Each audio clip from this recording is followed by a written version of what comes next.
আমার উস্তাদ মানিক রাবুল সরকার, আমার দাদা উস্তাদ আব্দুল রশিদ সরকার চিশতি আলমিরা, আমার দাদা উস্তাদের যিনি গুরু তুলাচাঁদ বাবা। এই তুলাচাঁদের দরবারে 7 দিন ব্যাপী মাহফিল হয় বাবা। প্রতি বছর মাহফিল হয়, হাজার হাজার লক্ষ লক্ষ অনুদান আসে বাবা। একটা কথা বললে কি খারাপ লাগবে?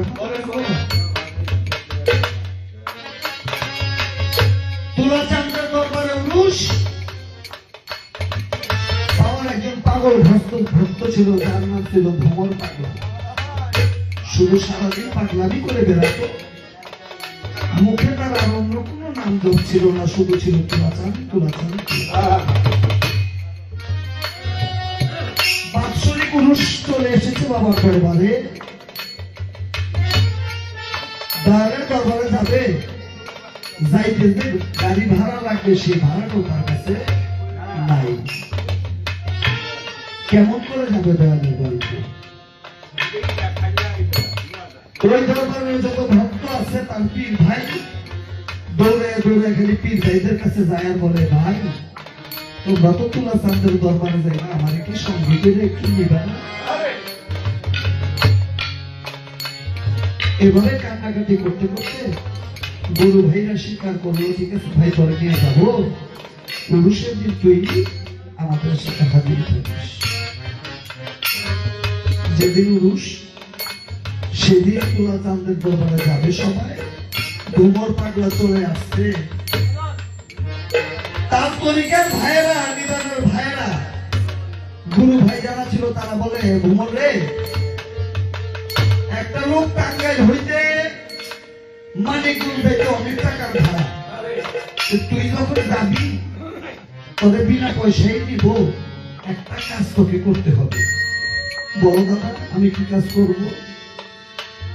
তুলাচাঁদের দরবারে যাওয়ার জন্য আমরা অনেক চাল, ডাল, মিষ্টি কুমড়, লাউ এগুলি দিয়েছি, তুই মাথায় করে এই চালগুলি গাড়িতে আগে উঠাবি, চাইলে করে নিয়ে যাবার কোনো পয়সা লাগবে না। ভ্রমর পাগলা আড়াই মনি চাউলের বস্তাটা মাথায় করে গাড়ি তিনি উঠেছেন, পারে না, বুঝে হয়ে গেছে। যাহা ছিল সকল কিছু তার গাড়ির মধ্যে উঠাইছে, কিন্তু ওই যে তাদের যে গুরু ভাই তাদের মনে ছিল সন্তান।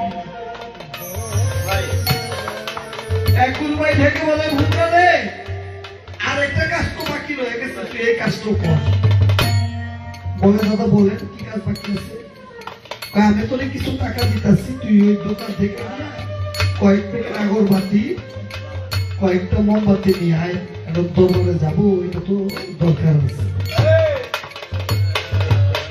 ভ্রমর চলে গেছে দোকানে আগরবাতি আনার জন্য,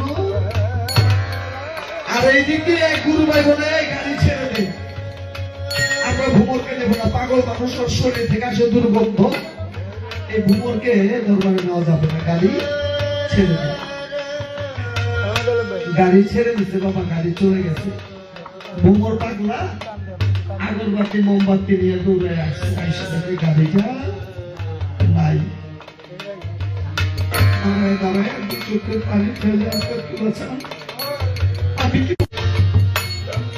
ভ্রমর পাগলা হাঁটতে আরম্ভ করছেন, হাঁটতে হাঁটতে হাঁটতে হাঁটতে রাইতের 3টা বেজে গেছে দরবারে যাইতে যাইতে। এদিকে তুলাচাঁদ ভক্তদেরকে ডাকতে বলে, বাবা রে, তোমার টাঙ্গাইল থেকে সবই আইছো, আমার ভ্রমর কই? আমি তো আমার ভ্রমরকে দেখি না। ভক্তরা সবাই মাথা নিচু করে রাখছে যে ভ্রমরকে তো ফেলে এসেছি, না জানি কত বড় অপরাধ করে ফেলেছি। 2টার দিকে যখন ভ্রমর দরবারের মধ্যে চলে আসছে, তুলাচাঁদ বাবা একটা চেয়ারের মধ্যে বসে আছে, দৌড়ে গিয়ে বাবার চরণের মধ্যে ধরছে। তুলাচাঁদকে, বাবা আমার পায়ের মধ্যে তুই ধরিস না, বাবা আমি ব্যথা পাই, ও বাবা আমি ব্যথা পাই, তুই আমার পায়ে ধরিস না। ভ্রমর বলে, বাবা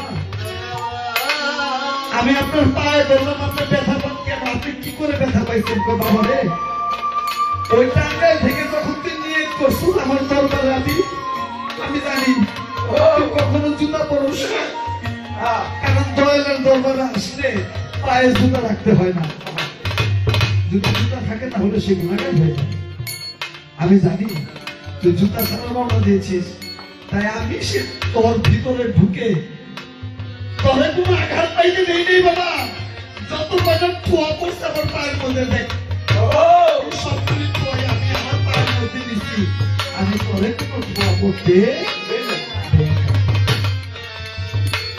তাই বাবা যদি গুরুর ভক্ত হওয়া যায়, এরকম আশিক হওয়া যায়, সেই গুরু যত বিপদে পড়ে যদি নিয়ত ঠিক থাকে তাহলে খুশি কাউকে করে দেয় না। তাই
Ah!